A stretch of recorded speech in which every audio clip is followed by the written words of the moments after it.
Well, thank you everyone for coming tonight, and I'd like to extend a big thank you to the staff of the Y. They really went above and beyond in making tonight happen. There's a lot of work that goes on behind the scenes, so maybe a quick round of applause for everyone at the Y who made tonight possible.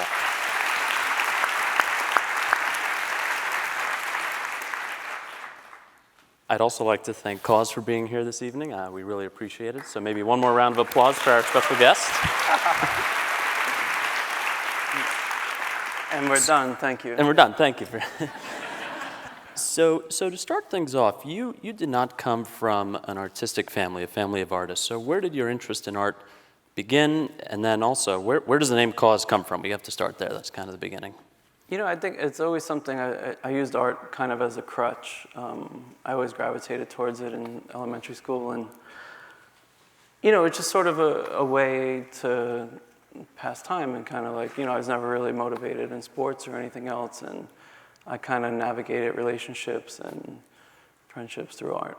And the name KAWS just comes from straight graffiti. So it has no special meaning, there's no acronym, No, it's just, you know, I always liked the way the letters worked within each other, like how they kind of fit together. And, you know, if you're doing your name several times, like I did, you kind of think about this and think about how it looks structurally and how it sounds. It's a great reason. So we have some great images that we're going to share tonight to kind of narrate our story. In 1996, you graduated from the School of Visual Arts and were working in commercial animation. When did you decide to make the jump and become a full-time independent artist and leave that career? You know, when I got out of school, my first job was in animation, and you know, I kind of eventually got worse and worse at that, to the point where I thought that they were going to fire me, but instead they told me I could work from my house. And that's how it starts. Yeah, so I thought I was getting called in to get fired, and actually I got a bonus and was now able to work from my house. So I was like, oh, I was kind of wishing I got fired. And also, you know, at the time there was this grant that I won, and I just decided, you know, little by little, I kind of like cut the strings of security away and sort of shifted into doing stuff for myself. You know, I've never been like afraid of risk, and I thought, you know, the sooner I could plunge into it, the better. Got it. And coming back to the name for a minute, KAWS, do you prefer to be called KAWS or by your other name? I mean, whatever you remember. KAWS, Brian Donnelly, you know, I mean. I want to make sure I get it right. I have friends' parents that still call me KAWS, and then, you know, it just doesn't, I'll take whatever I get. Well, I think we lost our slide here. Hopefully someone can get that back up there. Maybe I pressed the wrong button. There we go. So I think this image is really amazing. If I painted the side of a train and took a picture standing on top of it, my parents would say, "Are you nuts? What are you doing on that train? Get down from there." Was your early work ever dangerous when you were doing graffiti, and how did you get on the train? I mean, we went back the day after, and a lot of times when you paint, you go back in daylight and you photograph it. This was like in the middle of nowhere, Jersey, and I think the highest risk was the mosquitoes that were... Those will get you. Yeah, and so, yeah, me and my friend John Nace, he painted the train next to me, and I you know, went up for a photo, and then he did a very similar photo. And in the end, I learned very fast, you know, just from looking at sort of the generations before me in graffiti with how ephemeral it is.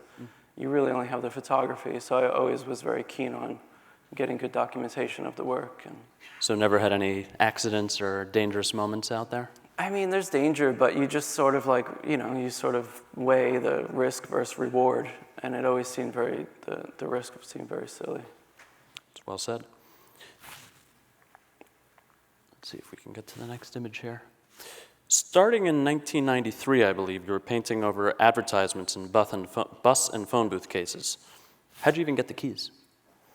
I started by painting large billboards, and I think that just has to do with growing up in Jersey City and having just easy access to it, and, you know, with the amount of highways, and I was interested in it graphically. I liked advertising. I liked you know, I started to think about how advertising and graffiti have similarities. And starting in '96 is when I moved to Manhattan, and I kind of lost my access to billboards and started to paint over phone booths and bus shelters. And originally, another artist from San Francisco, Barry McGee, gave me a tamper-proof bolt to get into a phone booth. And then I just kind of became obsessed with breaking into things. As one does. Yeah, so I started to figure out how to get into the master locks. Like on the bus shelter, you can see on the two bottoms, there's these master locks. But I realized if you can make a key for one, it opened up the whole avenue.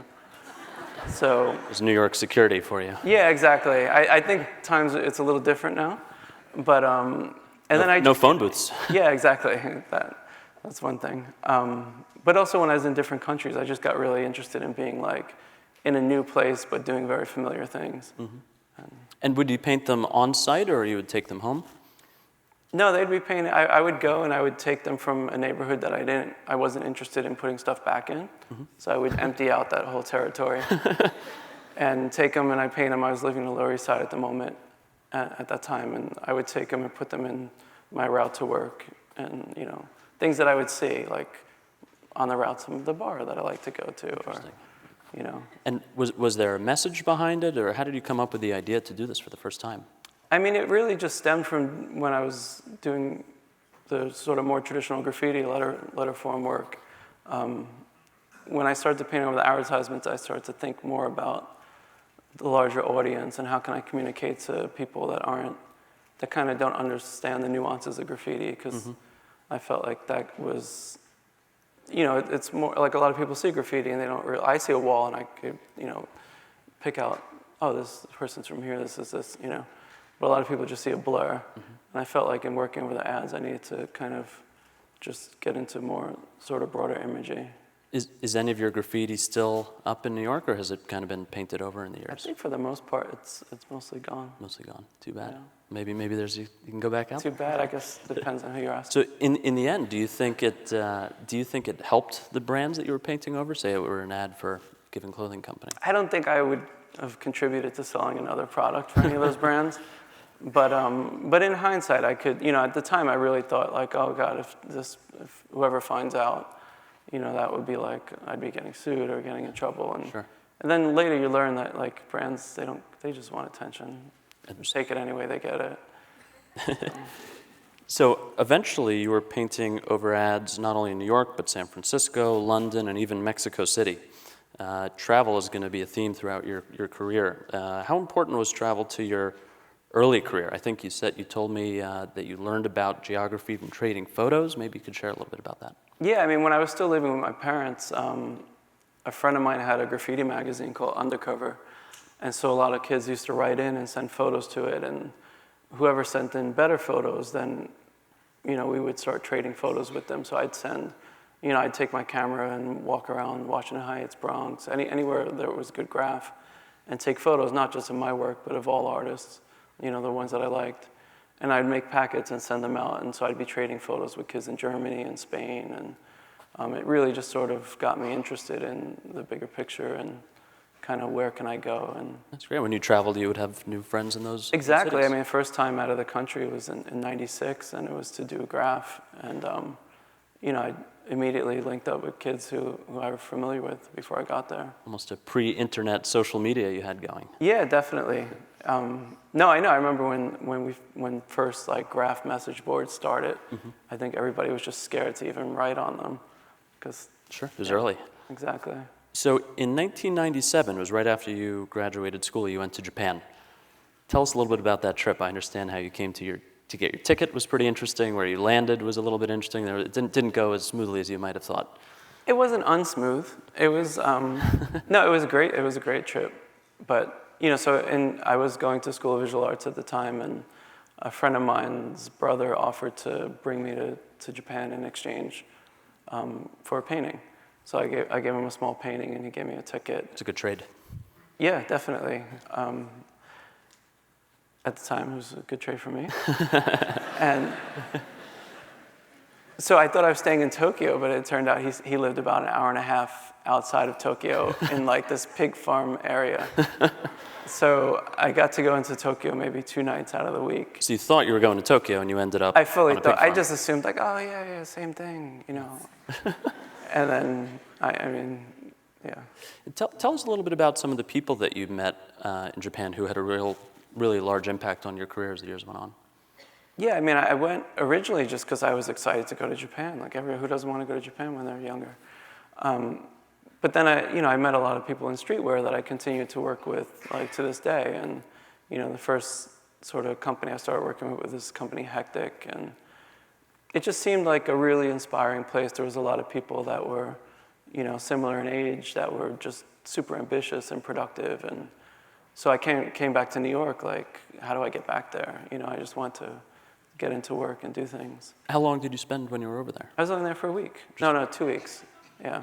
And then there's like, people have this idea that I've lived in Japan. I've never lived in Japan. The longest I've ever been there was 2 weeks. But I've gone about, 40, 50 times. Wow. So you've got some good airline miles. a little bit, yeah. So where and when was the first time you painted the skull and crossed out eyes image, and what does it mean? You can see it on this billboard in the lower left corner. Funny you asked that question as we sit in front of this picture. What a coincidence. That right there is the first time that I painted a skull and crossbone. And my friend TD, there was another billboard like right here that he was painting, and he was just taking too long. So I had finished my piece and he was still painting. And so I started to paint these imagery on the right and left of it just to kind of kill time. And that was it. I still would have been scared of falling, but that's just me. Yeah, no, the ledge is like that. You're fine. Plenty of room. Yeah. In 1999, see if we can get to the next slide here. Oh, I just noticed there's a screen right there. I don't have to turn around. You don't have to turn around. Okay. In 1999, you did your first collaboration with a Japanese clothing company called Bounty Hunter to make toys that you named Companion. My first question is, where did that name come from? Well, Companion, I just thought when I saw him, that was his name. It just felt right to him. And with Bounty Hunter, I met him through, originally, like, the people I met in Japan were through a friend of mine, Stash. He was doing work there, and he introduced me, through Hectic. I met Bounty Hunter, and the whole sort of, like, Harajuku streetwear world is very incestuous and small. And so in that first trip, for the first 2 trips, I got to meet a lot of like, pretty much all the players in that world. That's great. So tell us a little bit more about this toy. How did it come to pass? Were there many trial versions beforehand? No, this was it. It just happened after I was painting over the phone booths, and when Bounty Hunter, when I realized, or they invited me to make a toy, at first I didn't even think twice about it. I was like, I don't want to make a toy. What do I make? And then I started to think about, like, well, this could be a great opportunity to sort of see my work in 3D. And I was always interested in sculpture. And then at the same time, I was looking at, like, what the pop artists did with editions. And I thought maybe this is a great way that my work could disseminate. And so I kind of just took the strategy that I was doing of painting over advertising and applied it to a 3D form. And how were you selling them in the early days? And then I know it changes a little bit later. Instead of taking payment on the first toy, I just took product. I just took a bunch of the edition. And I went to a new museum and did them on consignment. They took 3 and then 6. And, I went to Paris to Colette, and they started selling the work. And just different, anyone I could find that would take it on consignment. I mean, it's a pretty, like, you gotta be really mean not to take it on consignment. That's a good point. But then in 2002, you launched a website. How did that change? Yeah, that was actually, so before that I was like, bringing product to store, and they would tell me when they sold it or maybe not. And, you get paid whenever. And then in 2002, I started my own website, and that kind of changed everything for me. Because suddenly I had an idea of who was buying the work, and I realized, like, the stuff out of my apartment that I was packing and shipping started going everywhere, back to Germany, Japan, Asia. Like, That's really cool. Yeah, and it just sort of gave me a confidence in moving forward. I was taking the money from the first toy and producing the next 2 or 3. And it's not, at that time, I'd have a thing that just sat on the site, and you'd get some orders, and I'd pack them and ship them. You were early to e-commerce. Yeah, definitely. It was was interesting. And then in 2006, a few years later, you opened a store that you called Original Fake in Japan.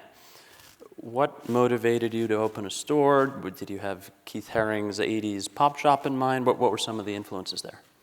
You know, I'd done a lot of collaborations with different companies, and it's like when just hearing you say from 2002, my website, to 2006, it seems very close, but at the time it seemed like a lifetime apart. Sure.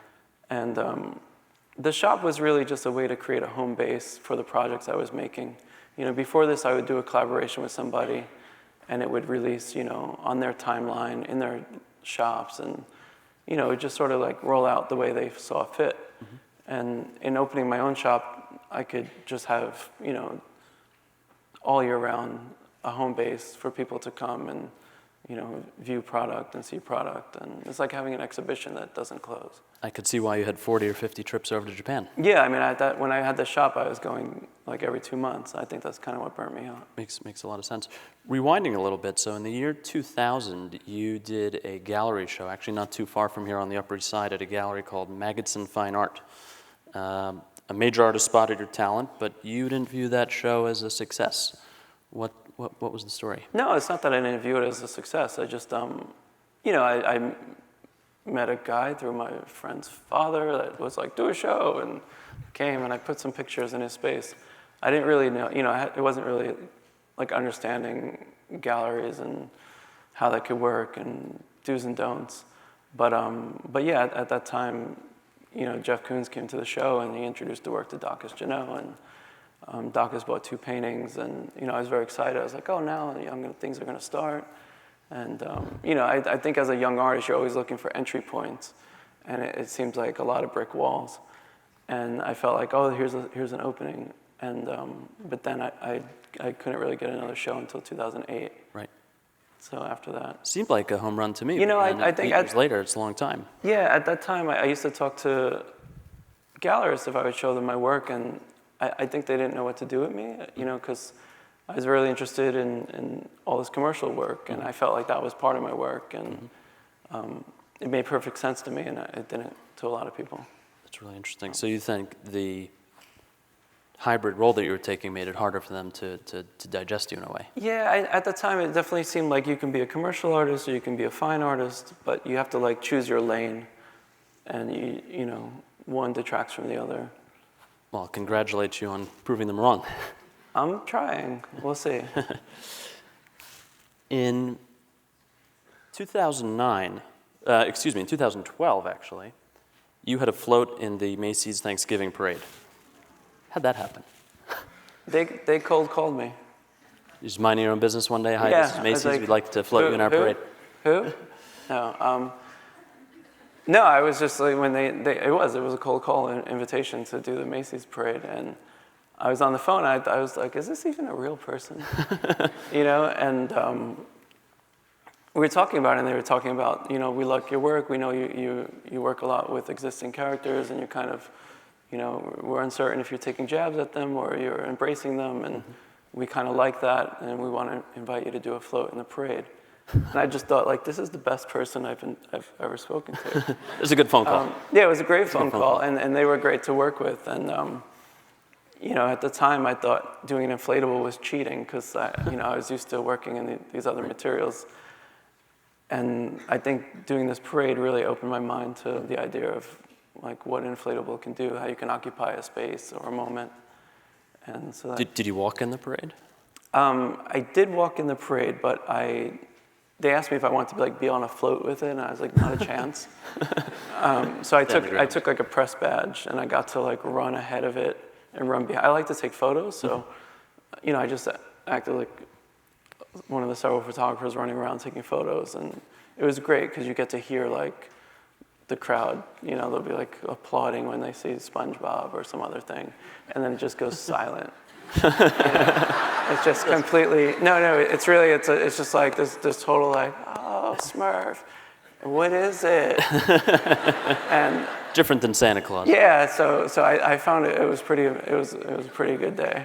That is a great day. So looking back, was there a moment in your career, maybe it was this one, that you would call an inflection point where you said, you know, I think this is really going to catch on. People are going to like my work.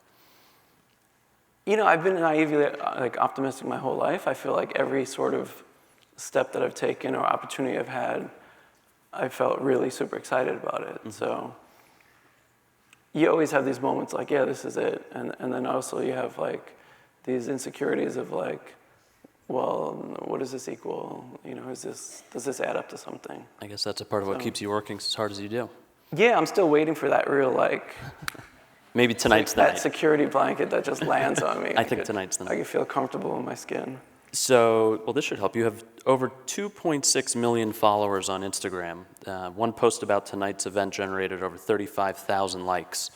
What role would you say social media is playing in your career right now? Well, first I could say about followers on Instagram. I mean, that could sound like a good number, but then you can click on like some girl doing yoga that has 14 million. So then that immediately puts you right in your place, and you're like, Girl doing yoga. okay, let's just not talk about numbers. But I enjoy social media. I love like, you know, I spend most of my time in the studio and home with my family, and I feel like that's like a chance to kind of just, you know, throw bottles into the ocean with messages and kind of see if, I don't know. Explain that. Bottles into the ocean. No, I just feel like, you know, I just there? throw, you know, I'm not really good on comments. I don't really comment back much. But I like putting imagery out there, and I like to, you know, it's a great way, you know, before, say in the 90s, you'd meet somebody at a magazine, and it'd be like, you know, we have 30,000 issues. Right. And you'd be like, oh, you know, I'm so happy, thank you. This has really democratized it in a way. Yeah, but now at Instagram, it's like you don't, you know, you just sort of, I can message something about tonight, and then like somebody turns out. Well, I'm sure we could speak about that for another 30 minutes, but we've got a lot more of your career to cover. Fast forward to 2010, you had your first solo museum show at the Aldrich Museum in Connecticut, and they also produced a book about your work. How did that change your career trajectory? Well, I mean, that was great. It was, you know, working with the people at Aldrich and having that chance it was great to kind of pull work together and get to look at it together. But I think really having the book with Rizzoli is the first time. You know, before that I was working, say, you know, toy designer and working over in magazines and that kind of stuff, and graffiti and street art and the painting and sculpture and you try to explain it to somebody, they'd be like lost and kind of walk away. Right. But having a book that had that all for the first time, I could really sort of be like, this is, and even for myself to kind of see through it and see like what I felt stronger about, what I felt. Organized everything. Yeah, exactly. And it kind of let me sort of get my head around things. It's a great book. I really recommend it. This is another one of my favorite images. The Simpsons is now the longest running scripted show on television. George H.W. Bush, I bet he's not quoted at the Y a lot, once said, American families need to be more like the Waltons and less like the Simpsons. The Simpsons characters are a common trope in your work and were featured in a lot of your early package paintings. So first of all, maybe you could explain what a package painting was and why that was important, and then maybe touch on the Simpsons a little bit. I mean, yeah, the Simpsons, that was for, you know, from like 2000, 2004, I made a few paintings. But really that came about because of the package paintings, because there was a show I was doing in Tokyo called Tokyo First, and I was just thinking about painting and sculpture, and you know, and going to Japan, I realized that there's so many young kids following streetwear, following sneaker culture, and you know, spending money on different things. You know, like they'll buy a toy, they'll buy sneakers, but nobody wants to buy a drawing. They wouldn't know what to do with it, or a painting. It's just sort of, and I always saw that as like, you know, like I'm obsessed with collecting those sorts of things. And I created this package painting as sort of a way of bringing painting and sculpture into one piece and speaking the language of that sort of collecting culture. And Simpsons, you know, just kind of came into it because I felt like, you know, they just speak to everyone. They, you know, you can be in different countries and you hear dope, and it is pervasive. They're everywhere. That's Homer. It's a universal image. Yeah. Makes a lot of sense. Let's speak about your painting process a little bit. You start with an image in mind, and then how do we go from the image to a beautiful painting like this? You know, I work on and off the computer. I make drawings. I bring them into the computer. A lot of times, paintings come together almost like collages. I mean, not really. This is more straightforward, but in the newer work that I'm doing, I just sort of, I build them in the same way as someone would build a collage, and then, I'll go downstairs and draw it out, and that's when I start to think about color. And up until that point, it's all just like line art and composition, and it's when after I draw it out that I sit in front of it and start to think about,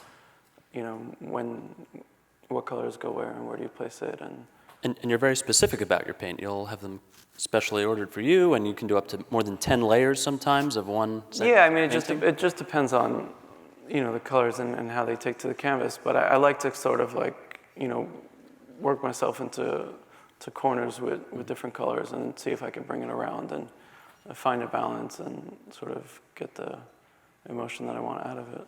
So as a style, hard-edged painting typically means a flat, colorful surface with clear, sharp edges. I think of Frank Stell or Ellsworth Kelly as early examples. Do you consider your painting as hard-edge, abstract, figurative? Do you even think about those labels when you paint?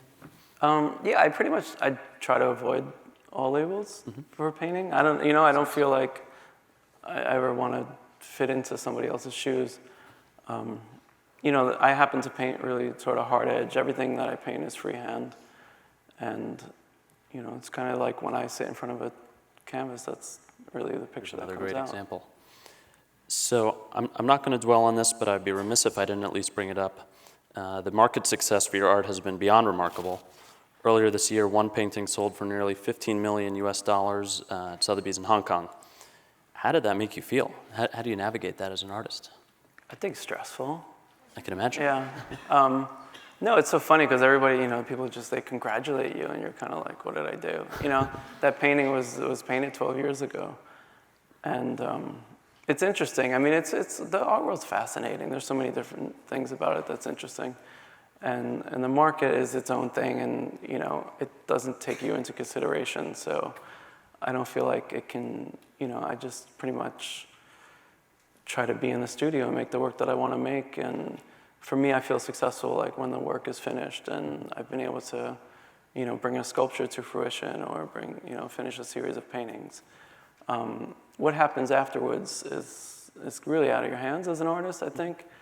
And I guess the benefit of looking at other artists and seeing their trajectories, how it goes up and down, if something goes up, it goes down, and that's sort of the life. So for other artists who might be here tonight, what advice might you share if they have work starting to come in auction and they get really nervous about it? It's out of your control. Just worry about what you can. Makes a lot of sense. So tell us a little bit about your personal collection. These are more of your images I just wanted to share, but tell us about artwork that you collect by other artists. Do you collect artists who influenced your career?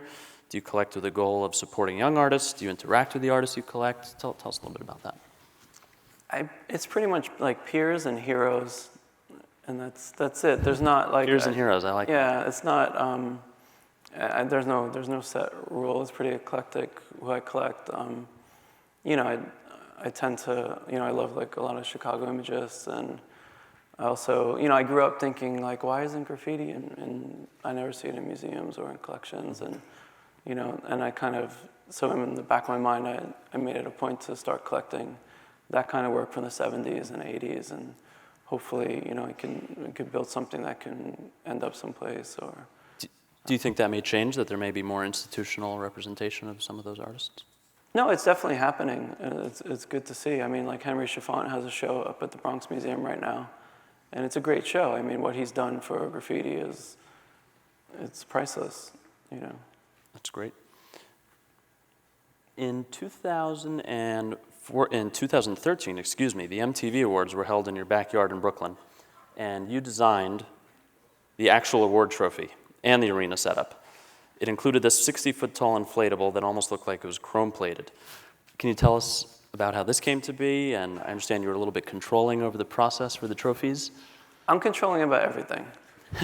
I mean, it's true. Except for my relationship.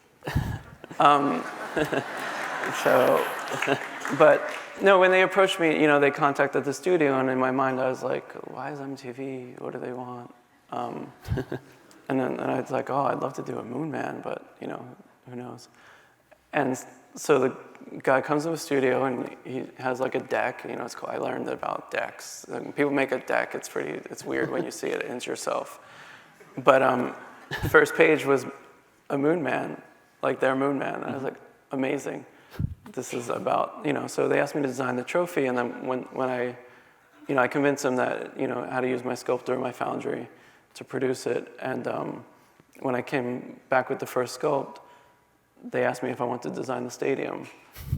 And I guess they were happy. Yeah, so I said, let me think about that. And they left, and I was high-fiving my studio director.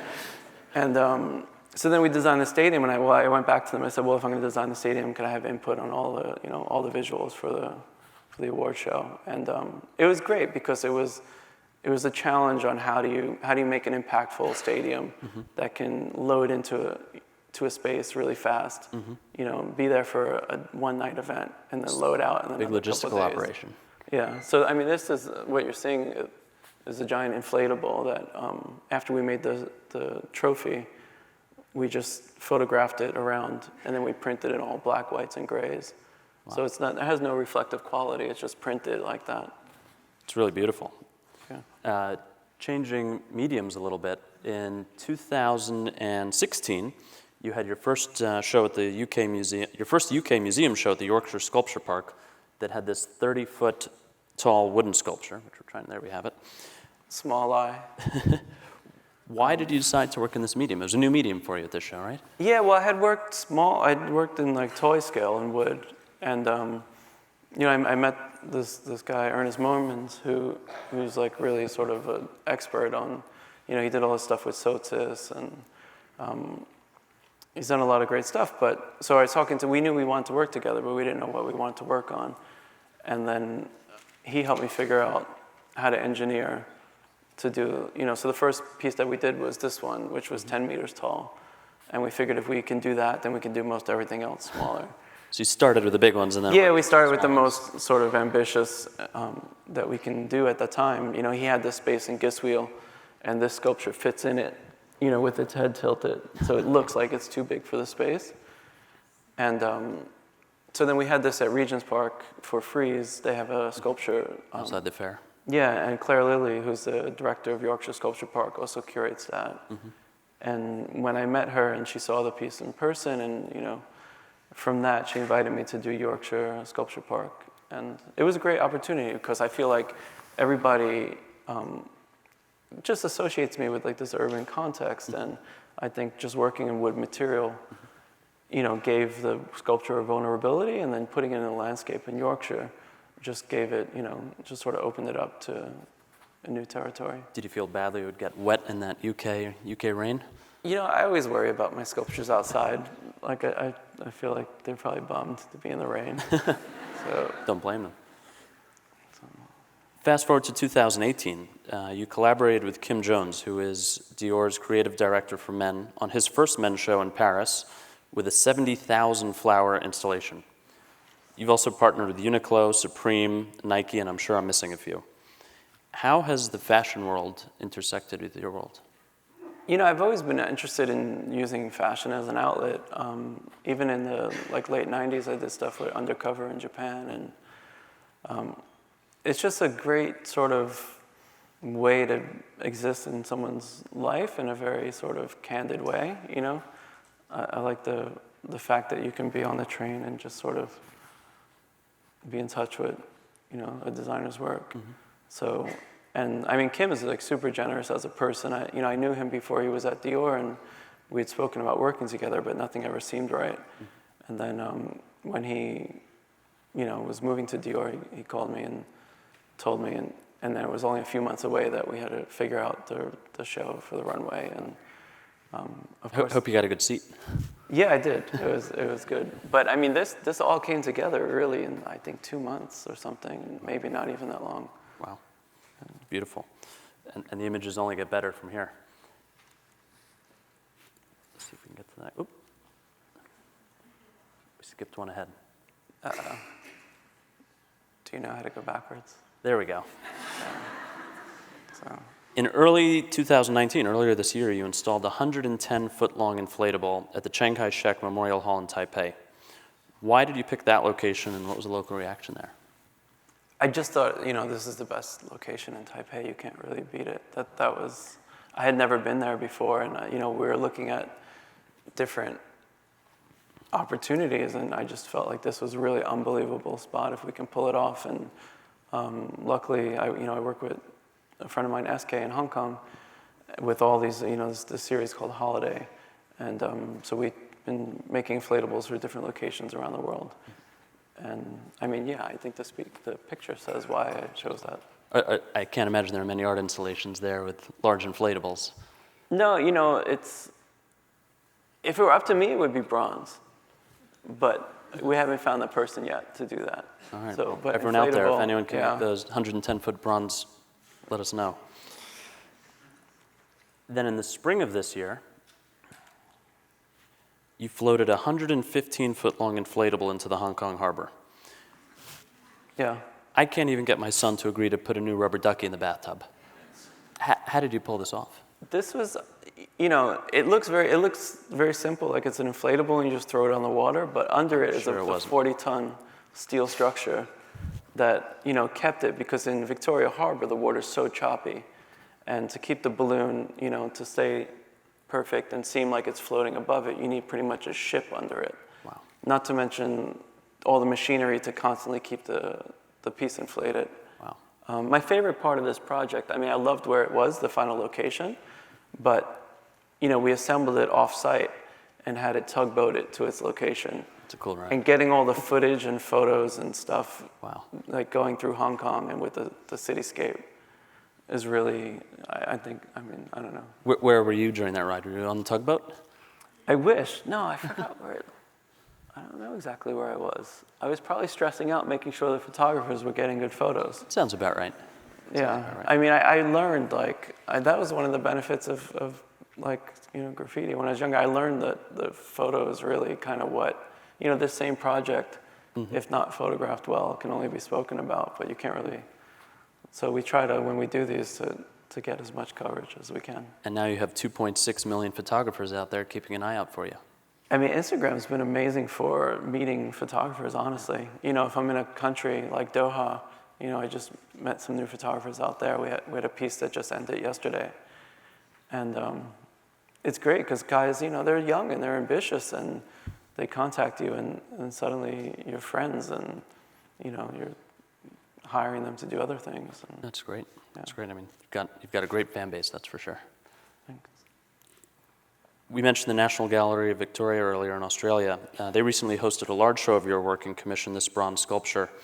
Can you tell us a little bit about the show? I think you're heading back there in a few days. We'd love to hear a little bit more about it. No, I'm going back to Melbourne next week. But this was a piece called Gone that they commissioned for their courtyard, and then eventually it's a 7-meter tall bronze. And after the show, it'll go to a permanent location for a new park that they're building. And the show consists of the last 25 years of work. Wow. So it's really the first time that I'm showing the regular. Usually I start showing stuff with the phone booths, just because that's the only tangible stuff I had. Mm-hmm. But this show includes photographs of walls that I did with graffiti and black books that I had and that kind of work, which was fun because I think in the beginning I was so conscious to keep that stuff out of shows because immediately, no matter what I make, I could do a sculpture in bronze like this and somebody's like, graffiti sculpture. And I'm like, what are you looking at, So over time now, I feel like I've done enough other things that I can kind of bring that back into the fold.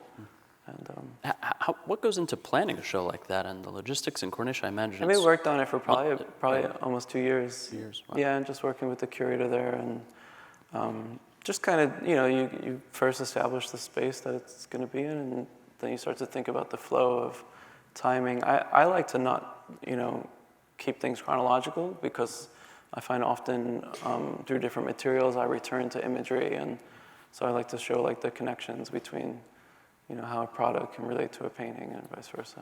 How much control and influence will you have over the installation of the show, the placement of works, or will you leave that to the museum curators? I like to be involved as much as possible. I really love rooms. I love responding to architecture, and I definitely, for me, there's, I enjoy placing works, and I enjoy, working on different sight lines. So. That's great.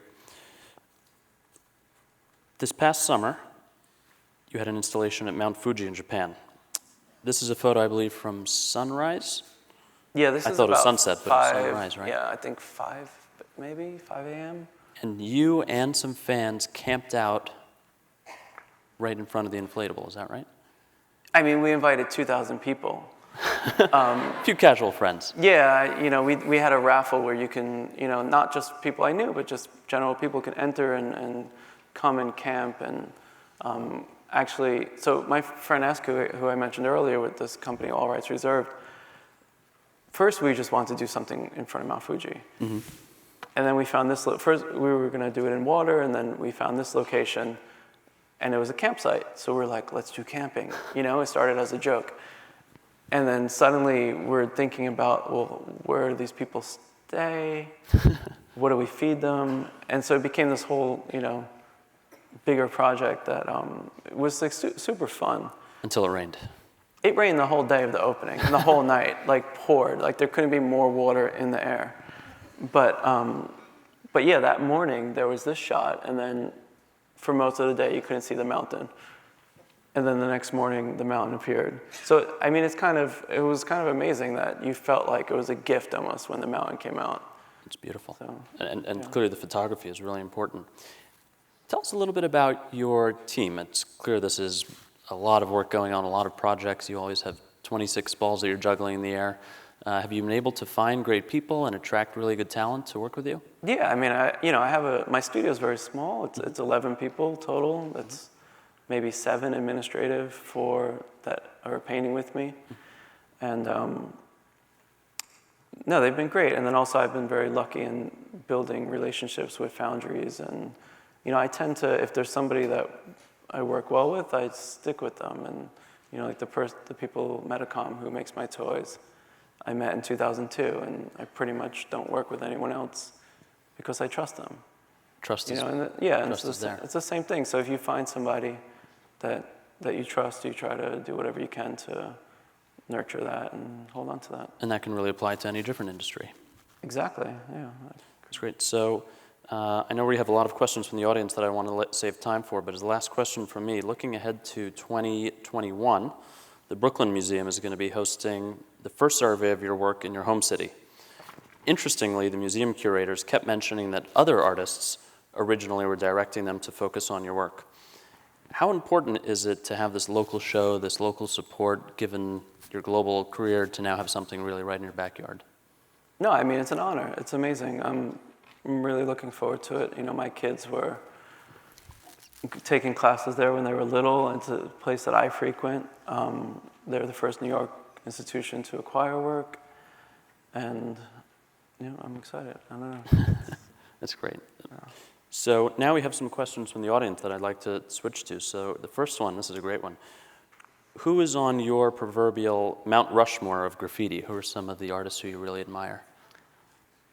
Whoever asked that, you're just going to make 1,000 other people really mad at me. That's true.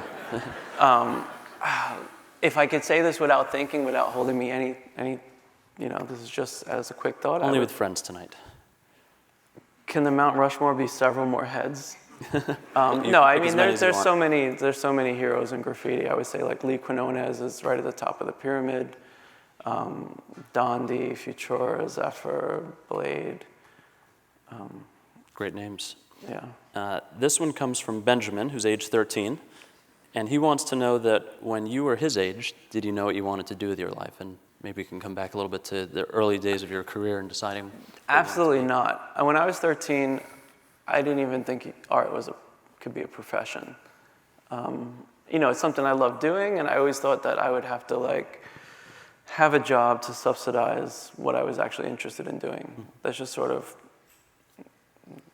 you know, what I assumed.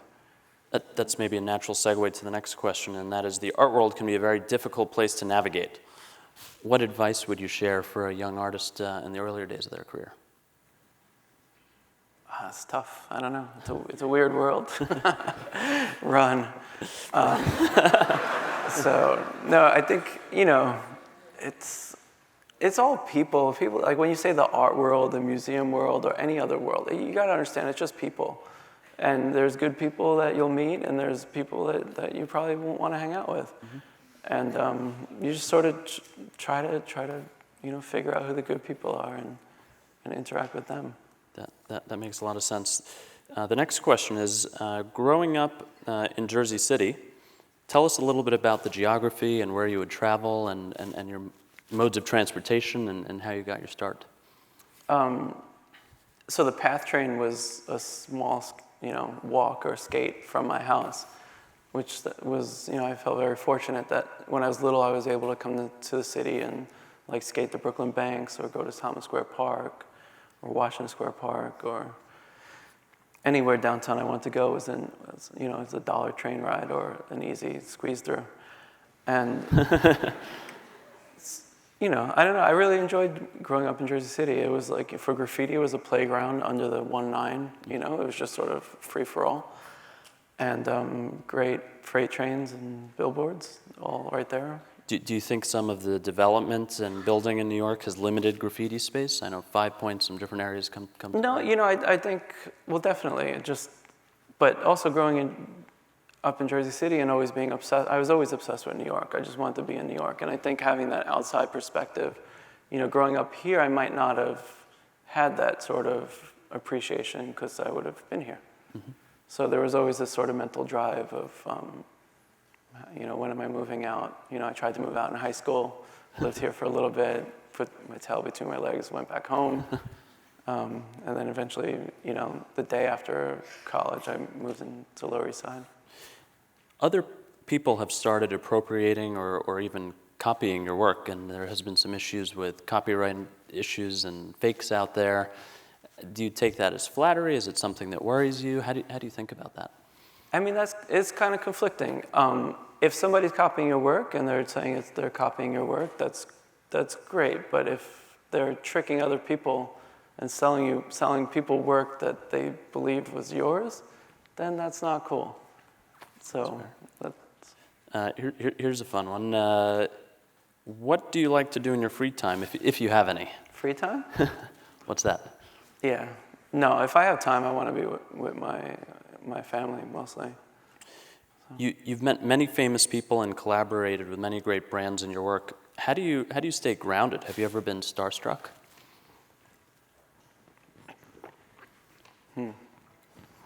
Starstruck. Excuse me.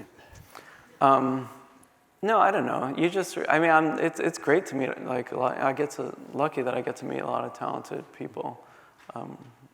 But yeah, usually there's the talent and the persona, and then there's the personality. And, there's definitely people I wish I never met because I was such a fan. And then, so. Great. I don't think Starstruck's so good. That's fair.